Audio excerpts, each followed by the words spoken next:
السلام علیکم every one. تو ہم اخلاق کی تعریف پڑھ رہے تھے جس میں الگ الگ اطباء نے اپنی الگ الگ ڈیفینیشن دی تھی.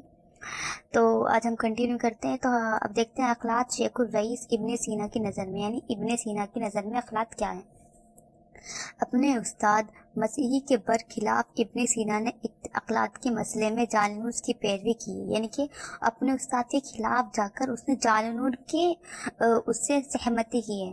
اور رطوبات عروقیہ کو اخلاق کہا ہے. جو عروق ہوتے ہیں، کیپلریز ہوتی ہیں جن میں رطوبات پائی جاتی ہے، اسی کو اس نے اخلاق کہا ہے. جیسا کہ ان کی تعریف ہے، ان کی تعریف کیا ہے؟ سے واضح ہے کہ خلط ایک رطب سیال ہے جس کی طرف غذا پہلے مستحیل ہوتی ہے، یعنی کہ پہلے بولتے ہیں نا میٹابولائز ہوتی ہے. اور یہ معلوم ہے کہ غذا پہلے خون کی طرف مستحیل ہوتی ہے. اب خون کہاں ہوتا ہے؟ عروق میں ہوتا ہے. اخلاق ابو الحسن علی بن ربن تبریزی کی نظر میں. اب دیکھتے ہیں ربن تبریزی نے کیا بولا ہے اخلاق کے بارے میں.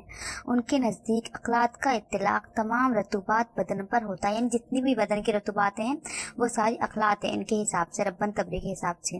جیسا کہ بخار کی بحث میں انہوں نے تحریر کیا ہے کہ بخار کی 3 جنسیں ہیں. ایک تو وہ بخار جو روح سے شروع ہوتا ہے، دیکھیے بخار مطلب ویپرز. ایک تو وہ بخار جو روح سے شروع ہوتا ہے یعنی جو ایئر سے. دوسرا وہ بخار ہے جو بدن کے اخلاق سے شروع ہوتا ہے. تیسرا وہ بخار ہے جو اعضاء اصلیہ سے شروع ہوتا ہے. بدن کس سے مل کے بنا ہے؟ ہوا سے، مطلب ایک طرح سے سالڈ، لکوڈ اینڈ گیس. انہوں نے بولا کہ ہر اس سے بخار الگ الگ طریقے کا نکلتا ہے. انہوں نے اخلاق کہا ہے. اخلاق حکیم علی حسین گیلانی کی نظر میں. اب دیکھتے ہیں علی گیلانی نے کیا بولا ہے اس کو.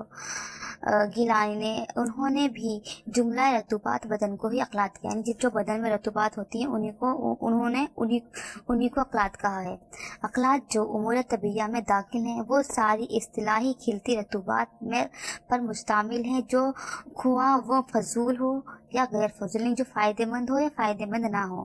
نیز رطوبات ثانیہ پر بھی مشتمل ہے. شکریہ.